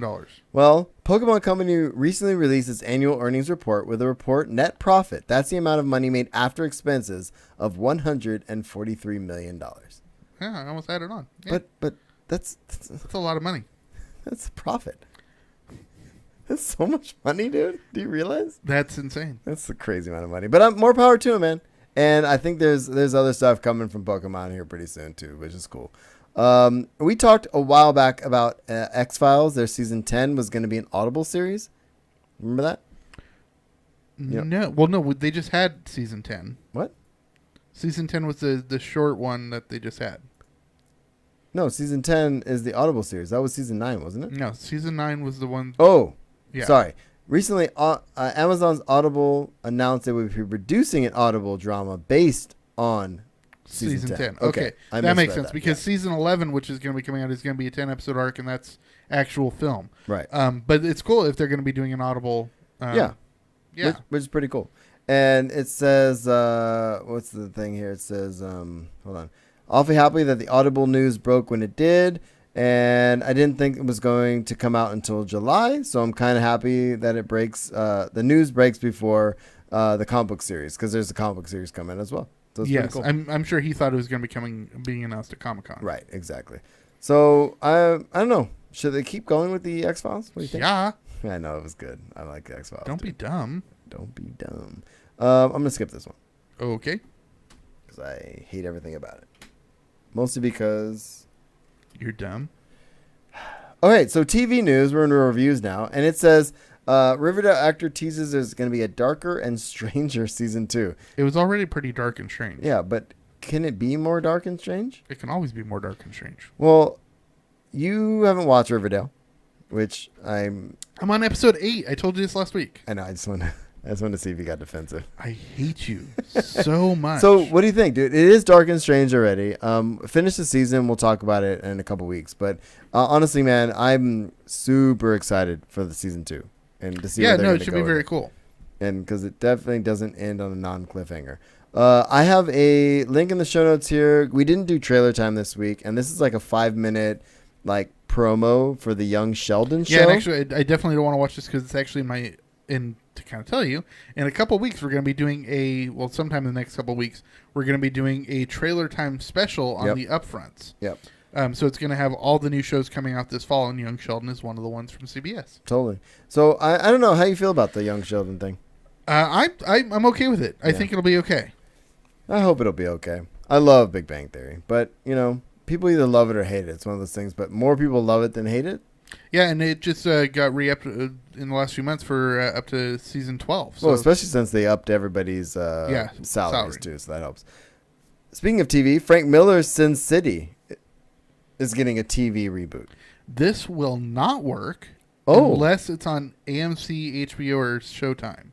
If it's on network or unless it goes directly to Netflix, it's not going to work. Interesting. Because Frank Miller is so stylized violence, very much like... you haven't seen anything by Frank Miller. I mean, I hear what you're saying, yeah. The Dark Knight. I mean, he did Sin City. He did Sucker Punch. He did The Spirit. It's all very bloody. It's like, imagine if Tarantino did anime. Right. This is, according to Deadline, TWC/Dimension is developing the TV version of the comics, which were previously made into 2 separate feature films. And the second movie, A Dame to Kill For, was released in 2013. The first one was great. Okay. The second one, not so much. And if you don't know, TWC is the Weinstein Company. Right. And it also says, this report says no networks have jumped on it yet. So I think you might be right. I think the problem is finding the right network. He's still in the pitch phase. Yeah, because it would not work on CBS. Yeah. But it might work on HBO. Good point. Might work on Netflix. HBO, I think. HBO or maybe AMC. It could get away with AMC as maybe a... I don't want to say companion with The Walking Dead. Sure. But in that sort of vein, because they already do Walking Dead and Fear the Walking Dead. They did Breaking Bad. Right. They did Mad Men. So, they can get away with that edgier content, and that's what they're going to have to do. Yeah. Yeah. So yeah, because it's bloody. I mean, it is. No, it has to be. And that's important. All right. So, into movies. Edge of Tomorrow 2. That's going to be the end of the series. Okay, I actually didn't even know they were going to be doing a sequel. Yeah, I didn't either. I loved the first one. Yeah, I didn't see the first one. It's really good, and actually, it's really funny because Edge of Tomorrow was the name of it when it was in theaters. Mm-hmm. When they what was it before? It was something else. No, it was Edge of Tomorrow in theaters, and the tagline for it was "Live, Die, Repeat." When they released it on DVD and digital content, they renamed it "Live, Die, Repeat." Yeah, that's great. But it's great because I love Emily Blunt, and I thought one of Tom Cruise's better movies in a while. Totally, Tom Cruise is always good. This I hate everything about, and I'm gonna go ahead and I'm gonna read the headline. I'm gonna read the headline because later I have a follow up to this. Okay. I'm gonna read this headline and I'm gonna move on because I hate everything about it. Moving on. Emoji Movie pulls ahead of Spider-Man: Homecoming in new social media chatter. I hate everything about that. Do you know why? Because you hate everything about it. Well, here's the deal. Spider-Man: Homecoming, and this is an article I have later, was doing gangbusters online. I mean, Twitter, everything was... True, but if you read the headline, it says, in new social media chatter. That doesn't mean that that Spider-Man: Homecoming is losing chatter. No. What I'm saying It's is just emoji is increasing more. okay, but I would rather. What do you? Why do you think I'm upset? Because you would rather live in a world where there was no emoji movie. Why is there an emoji movie? Why are they making a trilogy based on Tetris? Touche, sir. I hate everything about the emoji movie, and I will never see it. I hate everything about you. Anyway, man, let's get I to did just sing Ugly Kid Joe. Yeah, I moved on past it, but you kept singing. Let's move on past that and get to Berlanti news in our Universal Usual section. And Berlanti news star Mad. Okay, wait, before we get into this, have you caught up on Arrow yet? No. Okay. But I know there's a team up at the end. There is a team up, and they do bring back Spoilers. Deathstroke. Yeah. Right, played by Manu Bennett. And so he is campaigning for a Deathstroke solo series, which I would love. I watched the heck out of that. Because Manu Bennett is phenomenal. Yeah. And so... And don't get me wrong, Joe Mangione is going to be good in the DCEU. No. But what I'm saying is... Manu Bennett's phenomenal. Is what I'm trying to say, though, is that actors campaign for roles often these days, especially when it comes to comic book movies. Especially in the days of social media. Yeah. And so I would love to see that happen, period. Period. I'm good. But the Deathstroke creator, Marv Wolfman, he weighed in on that potential spinoff, and he basically just kind of said, yeah, that'd be cool. But not like all the way. Like he said, much appreciated. Okay, so this is a series of tweets. He said, I love Deathstroke, and I was overjoyed to see your return, and I would love to see you do more. So he's not saying like, hey, go do the thing. But he's like, I wouldn't mind you doing the thing because I'll probably get some money from that thing. Exactly. I'll get hit up on the back end. Yeah, which is pretty cool. I did finish the Flash season finale last night. How good was it? And it was phenomenal and awesome, and I loved every part of it. I love kind of bittersweet. I just love that show so much. It is good. But it won a Leo Award for visual effects. Fantastic. Its visual effects are great. And the Leo Awards, what are those? I don't even know. Do you know? No. Oh, well, they won a Leo Award. And I'll edit out the no from Will because he usually knows about awards. No. He let us all down. Yes, it did. The main chunk of our show, I think, today is going to be Wonder Woman. Which comes out tonight. And it comes out tonight. It actually came out. It is currently It's playing. got about 20 minutes left at our local theater. So instead of seeing Wonder Woman, we're sitting here talking to you guys, which we love. We do. And who knows when I'll see it. I'm hoping to see it early next week. I'm hoping for Sunday. Yeah, Sunday would be good. I could go Sunday night, maybe. I want to actually go do a triple feature on Sunday that seems excessive. Wonder Woman, Baywatch, and Pirates. That's a lot. Jess saw it. Mox, we hate. Oh, well, she's in Australia, so that makes sense. She is. She's a full. It's already tomorrow there. Yeah. Well, future her saw it. Future her saw it. Which all means right. I hate future Jess. Right, we all do. So let's talk about some of these just quick highlights. I read most of these articles, and I don't want to spend all day on this. But Linda Carter and Gal Gadot, the link I have in the show notes is a cool picture on Instagram, on Twitter. On Twitter, a picture of them together at the Wonder Woman premiere, which is pretty darn cool. Yeah. Yeah, did you see Because they canceled the one in London. Yes. In wake of the Manchester bombing. But they kept the one in New York, and they kept the one in L.A. with beefed up security. Yeah, and that looks really cool. And actually, I can put that up actually while we're doing this. What else do we have here? It's right now Wonder Woman has the highest score on Rotten Tomatoes for any DC or Marvel movie in the works.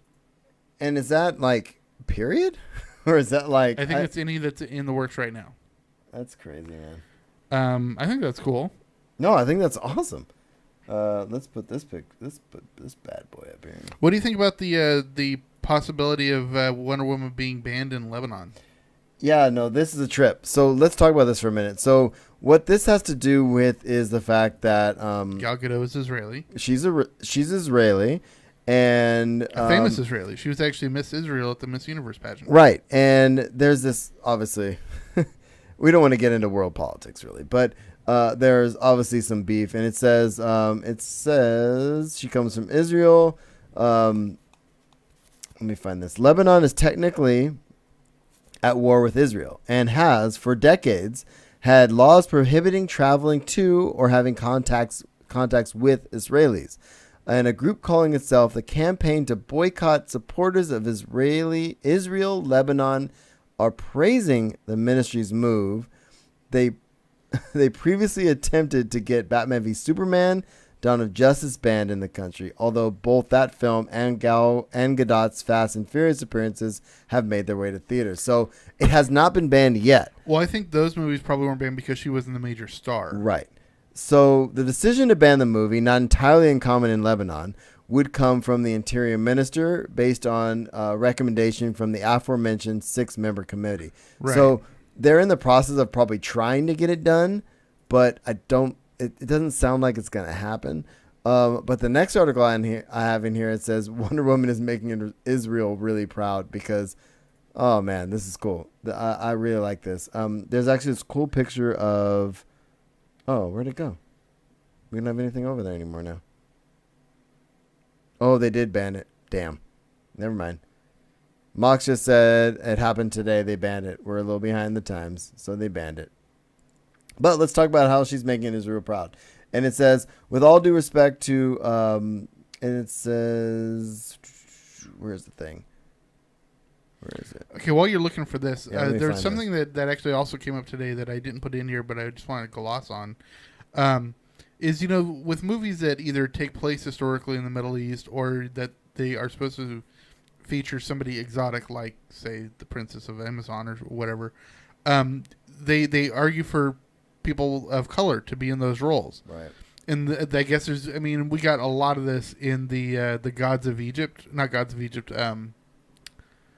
the movie that just had Ian Gruffold and Gerard Butler playing Egyptian gods.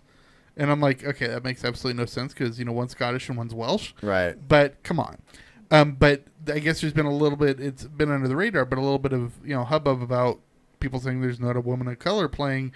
And then Gal Gadot has come out and said, I am a woman of color. Right. She's Israeli. You know what I mean? I mean, she's from the Middle East. It's like, she's a woman of color. Yeah. I lost my picture over there. But so the bottom line is, people, I mean, speaking as someone of color, what do you think about that argument?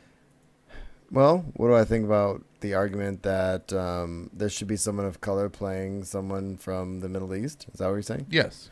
Oh, I mean, look, I don't really care as long as the people are happy, right? I mean, are you done with British people playing Jesus? Well, look, I mean, there's always a British person playing Jesus, right? I mean, that's the way it is. Right? No, I'm joking, obviously, but I have this link in the show that says Wonder Woman is making Israel really proud, and everybody's excited about it, and she's well renowned in that country, obviously for she's obvious becoming reasons. a huge star worldwide, and I love that, and I just want that to continue, and yes. I don't really care about the rest of it. If they want to if Lebanon wants to ban it because reasons, it's a movie. Do we forget that it's a movie? It's a movie.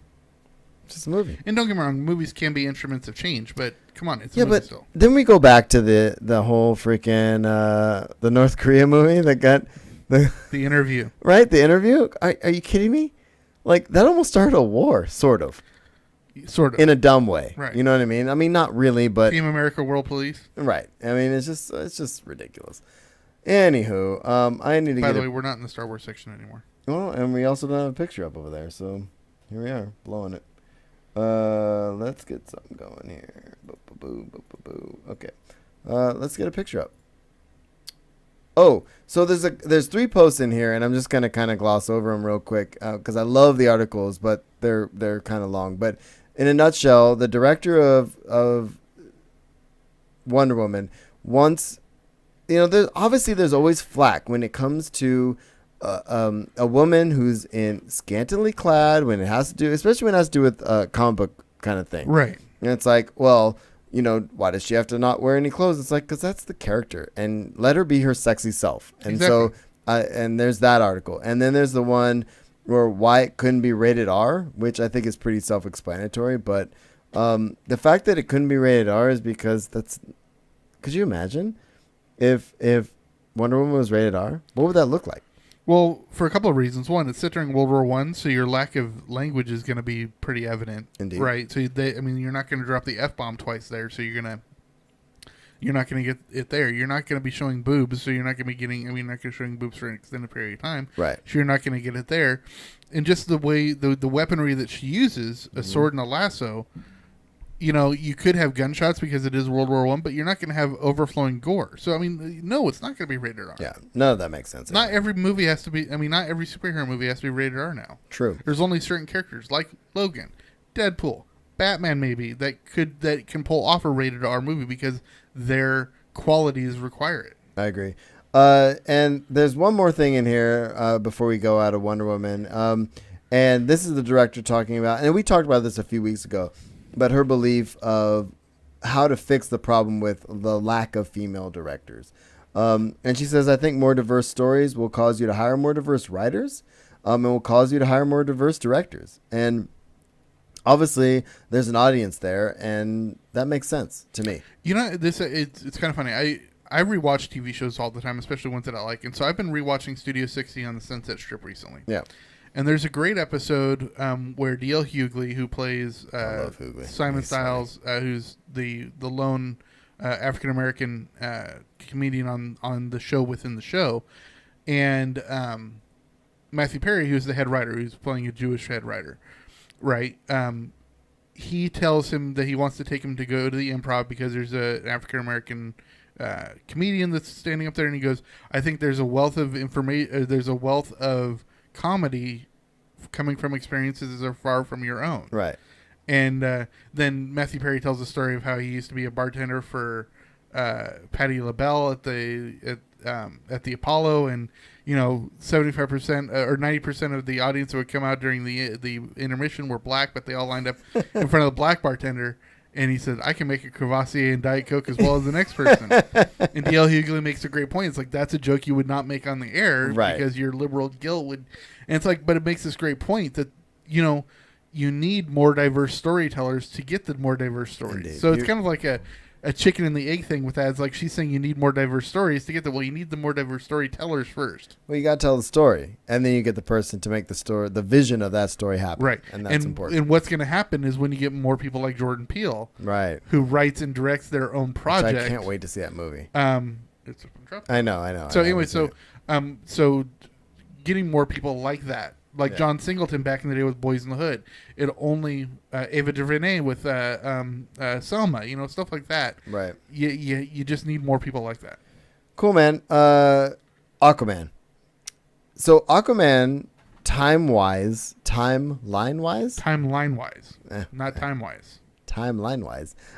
is going to take place after Justice League.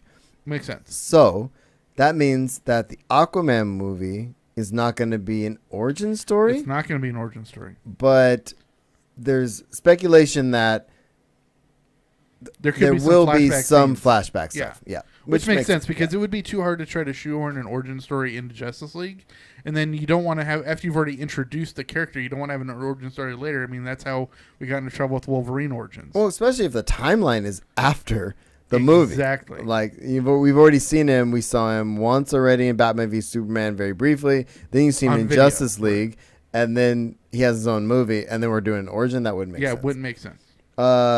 Nicole Kidman arrived in Australia for her filming. And there's an article in here about her just loving the role, which is really important. She plays, let me find it real quick. Well, and this also goes back to what we talked about when the first Thor came out and you had, not only did you have Natalie Portman playing Jane Foster, but you had Kenneth Branagh directing Thor, is like also bringing in these quality people like that. You have Gwyneth Paltrow as Pepper Potts. You have, Natalie Portman as Jane Foster. You've got now...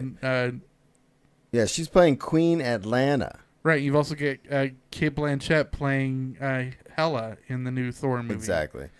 So I'm actually kind of stoked for the Aquaman movie, dude. Oh, so am I. So. What I love is like he's kind of like the character that's always got the shaft from the Justice League. I still remember this little cutaway scene from a Family Guy episode back in like season 3 or 4, and it showed Aquaman being a total douche, like living underneath the water, and he's like laying on a couch, and he has one of his fish bring him a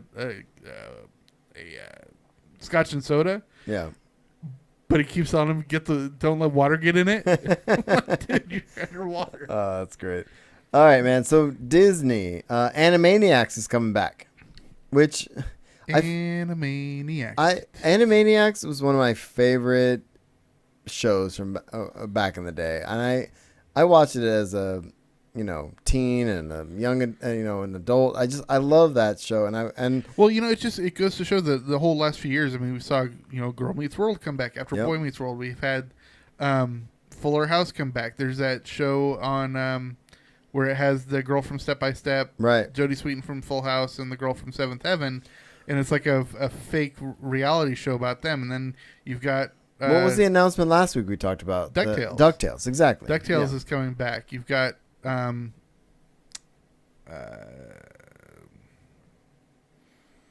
Rescue Rangers is in the works. Maybe. I can't remember. Another one that's kind of like from that time period. And now you've got, Animaniacs. I love Animaniacs is awesome, and I hope that they keep with the as all long of as they're good. Yeah, and I want them to keep with all the little side things that they used to do in there too. It wasn't all about the three kids, but all right, man. So Deadpool 2 news. We're into Fox now, and Fox producer talks about why Cable will shake up the X-Men movie universe. Well, he has to. Well, and I mean, a lot of because people, he's a time traveling crazy person. Well, not only is he a time traveling crazy person, but he's pretty much handcuffed to Deadpool now, right? Yeah. But you got to remember who his parents are.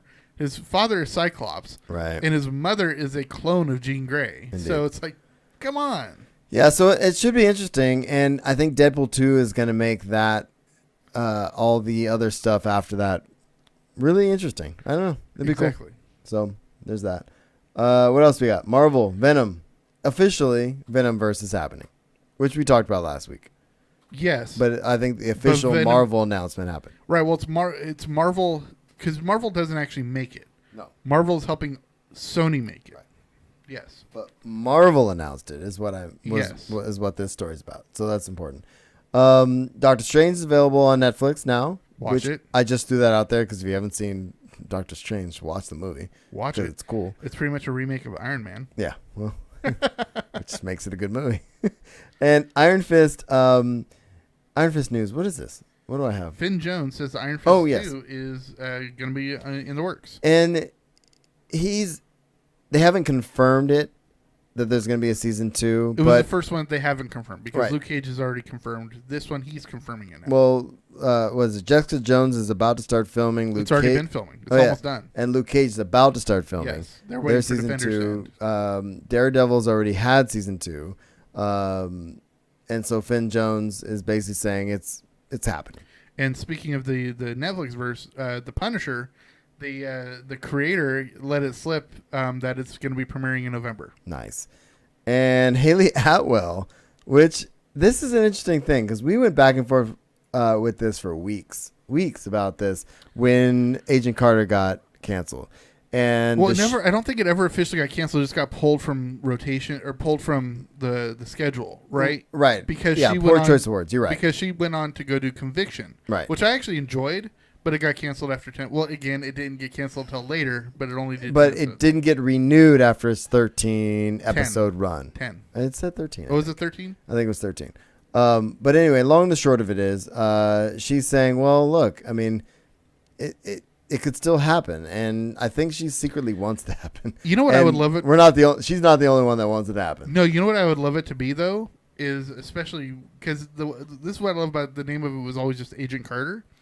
I don't want it to happen during World War II or during the setup of S.H.I.E.L.D. I would love it to start taking place in like the 90s, where she's older, but it's her mentoring. Cool. But it's her mentoring Sharon.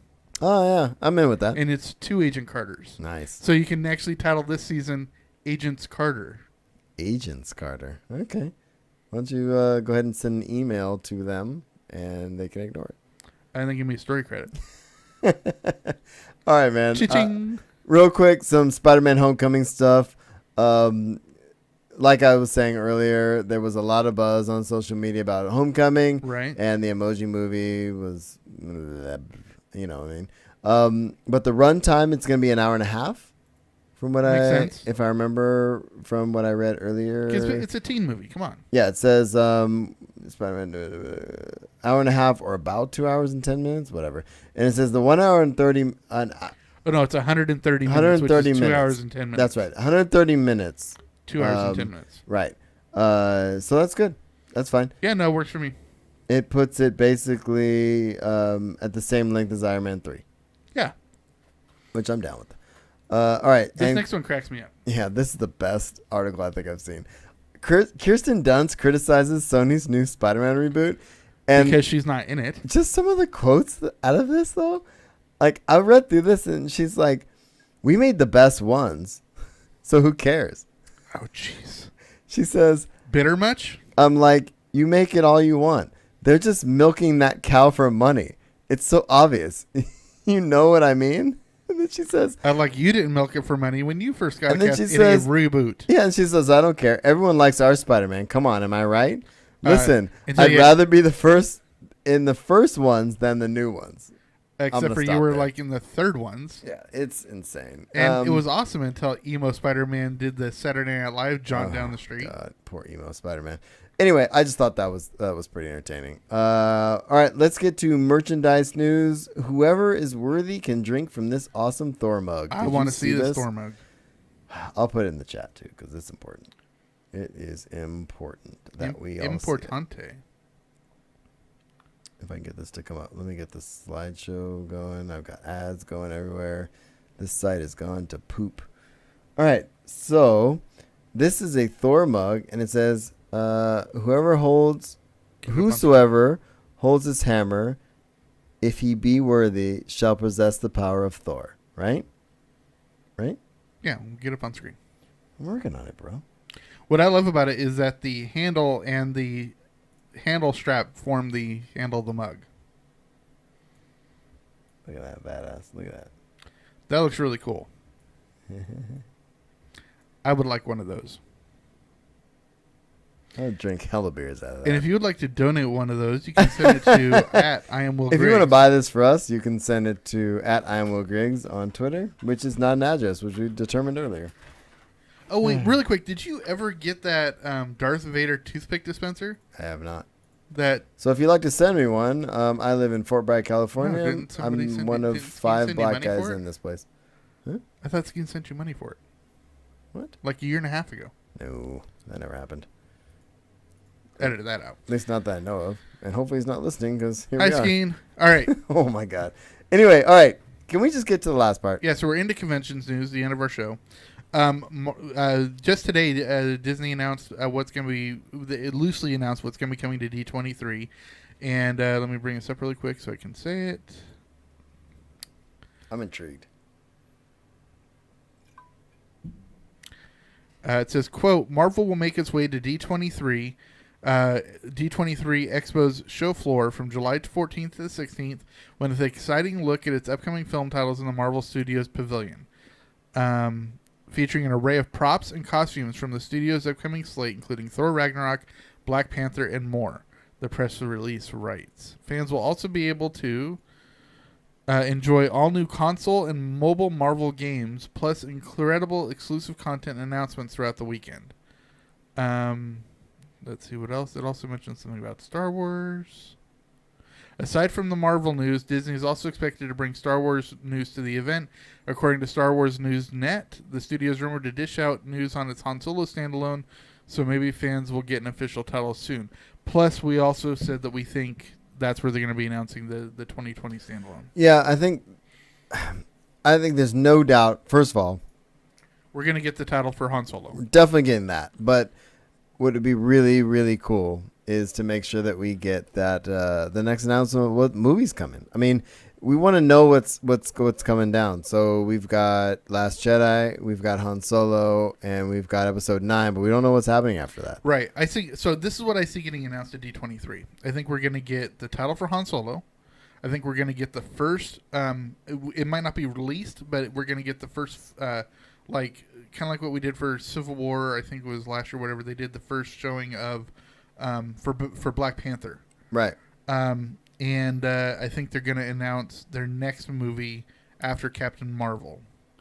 And then I think we're going to get the announcement of what the movie concept is for the standalone Star Wars 2020. Cool, man. So one of the things I was gonna put up in the visuals here because we're into our San Diego Comic-Con stuff, and they revealed what the badge design and the souvenir book. What's really cool though, I think what I'm gonna do is just do this here. 1 second. For people in the old chat room there, I'm just gonna do this like that. Okay, so check this out. What's cool about this is apparently they're coming in these nifty little boxes. Because they're shipping to us. Right, they're shipping them to us, so we've got that. And then what's cool is there's all the stuff in there, right? There's a little pin. Oh, and cool. Blah, blah, blah. Just got my badge in the mail, blah, blah, blah. People are super stoked. And then this is the cover for the book. And there's always a souvenir book, right? Right. And that's the cover for this year. That's pretty darn cool. Pretty cool, huh? Yeah. So I thought I'd throw that in there. And here we are back to this because, yeah. So was that Jack Kirby on the cover? I think so. Yeah. don't Because I know. think, isn't it? I think it's one of Kirby's like anniversary birthdays this year or something. Yeah, I think that's probably right. Yeah, I didn't dig too deep into it, but honestly, there's some really other cool stuff here. Factory Entertainment is doing and this is an update for what we talked about last week. And well, because they're gonna have like I think 8 exclusives, and they've just announced the first 4. Yeah, but not only that, there's all these contests going on. Yes. On this site. So the link is in the show notes, but really there's some Deadpool stuff. There's these cool Star Labs badges that you can win. I already entered. I entered that. There's a Black Panther stuff, Cyborg, all kinds of cool stuff. So definitely check that out. And I did just look it up. It is Jack Kirby because this is his 100th birthday. Perfect. I mean, it would have been his 100th birthday. Awesome. And Pirate Con is going on, which I didn't know was a thing, but I just thought I'd throw in there for fun. If you sign up for Pirate Con, dude, here's what you get. Are you ready? For 35 bones. Yep. Okay. You get, it's 21 and over, costume contest, free Funko Pop, and there's a photo booth. Ooh, fun. And it says partay like a pirate. Partay. Yeah, exactly. Yeah, you said it better than I did, but I just. And where is it at?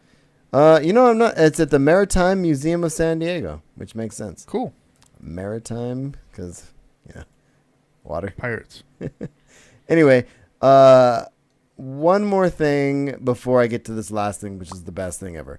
What to expect from SDCC as when you're preparing for Comic-Con. And this is an extension of last week's OCD prep. Exactly. And this one is, now it's next month. Okay? We're It going to is. Comic-Con next month. We're 6 weeks out. Yeah. And there's a preparation guide for what to expect, whether it be exclusives, offsites. So basically it's what to expect when you're expecting? Yeah. Well, it's what to expect to be announced. There's more, Gotcha. more panels, offsites, all that kind of stuff. There's a cool article about that, and that is from STC Undercover Blog. But the best thing, I think, to come out of this is Stan Lee is getting his handprint submitted in the famous forecourt of the TCL Chinese Theater in Hollywood the day before San Diego Comic-Con. Very, very cool. Which is badass. At age 94, and he deserves it. Oh, absolutely. Right? And what I love is probably, actually. And what I love is that they're doing more of these sort of things for pop culture, right? Like last year we had the Superman statue, but they also had the Captain America statue, which is now at a park in Brooklyn. Right.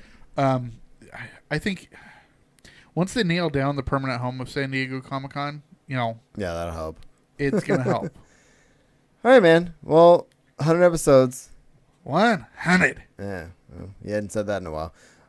So anything else, dude, before we get out of here, man? Because I just feel like, here we are. No, I mean, you talked about the community before, but I mean, we wouldn't get to 100 people if people weren't listening. Yeah. And I'm with you on that. And the people that are still in the chat room, Mox, thanks for being there too. Mox and JT, we plan to have on either the next episode or the one after. And we'll figure that out. We want to have more people on. We want to do more stuff with the folks and leading up to Comic-Con, dude. I mean, we have so many cool things coming up. I'm excited. So and one more week of work. Yeah, and don't So- forget, if you come up with a T-shirt design, we'll get you a prize of some sort, but it has to be pucked. And think of the subtitle for the Pucked Part 2. Yeah, there we go. All right, so thanks, Mox. Thanks, Steve, for being there. We love you too, man. Absolutely, yes and no. All right, so thanks for tuning in to The Usual Podcast. If you have comments or questions, you can find us at theusualpodcast.com. Email us at theusualpodcast@gmail.com. And we're on Facebook, Google+, Pinterest, Instagram, Twitch, and YouTube. I'm at Darth Pops on Twitter. Will is at IMO Griggs. We're on iTunes, Stitcher Radio, and Google Play. Give us a positive rating, like us, love us, and all that. Share us when you see us. And you want to support the show, help us get to Comic-Con and beyond. Patreon.com/usualpodcast. If you give us $1 or $2 an episode, it helps. Believe it or not, it really does. Yeah, we're really hoping to eventually get to, I don't know, let's see, we do 4 episodes a month. Roughly. You're doing 12 math. episodes a year, 48. So say 50 episodes a year. Yep. If we can get to $2,000 an episode, we can both retire. Yeah, well, and do this full time. Look, if we can get to $2,000 an episode, I'm done with all the things I'm doing. Anyway, all that aside, there are benefits to becoming a patron.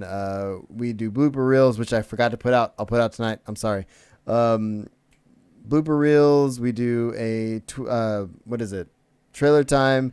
We do some exclusive stuff, and I'll be revamping all of that this summer. And audibletrial.com/usualpodcast. Get a free audiobook on us. We get $15 when you do it, and you get a free audiobook, and you can listen to something that's 40 hours long for free, which is amazing. Like Game of Thrones or Brandon Sanderson or something like that. So, or get the new Michael Crichton book. Yeah, whatever you want. It's fine. Or get it's fine. Trevor Noah's Born a Crime. Yeah, which I'm listening to currently. I know. So here we are. Anything else, my friend? No, I think that's it. I just want to make sure, you guys have been making it so for 100 episodes we've been having a fun. We want to make sure you're having a fun. Please have a fun. And we'll see you all next week. Peace. Or it. You had to do it again, didn't you? It. God damn it. All right. Thank you, chat room, for being there. Yes, it is Pucked. P-U-C-T. Pucked. Pucked. And Steve, don't make it weird. No. Don't make it weird. Just embrace it. No, it's not weird. It's awesome. Love you, Steve. All right. Thanks, everybody who's there. I have stuff to do. It's Me hot as too. hell in this room. 100 degrees. Thank you for being with us. Mox, you're awesome. Anybody else who's still there? Thanks, Kid Lee, if you're still there. Thanks for the bits, which finally is coming through. Oh, my family's so weird. Did you see? Kid Lee, there's actually the bits that come through. Yeah. We finally are affiliate on that, so that'd be good. So cool. All right. Very cool. I don't know what any of it means, but I'll figure it out. Awesome. Thanks, everyone. #100. Oh, God. All right. If you make me that, then... Hey, Mox brought it up. Yeah, Mox brings up a lot of things. Let's get that hashtagging. No. Let's get it trending. No, none of that's trending. Thanks, everyone. I'm taking this off live, but whatever. Night, guys. Good night.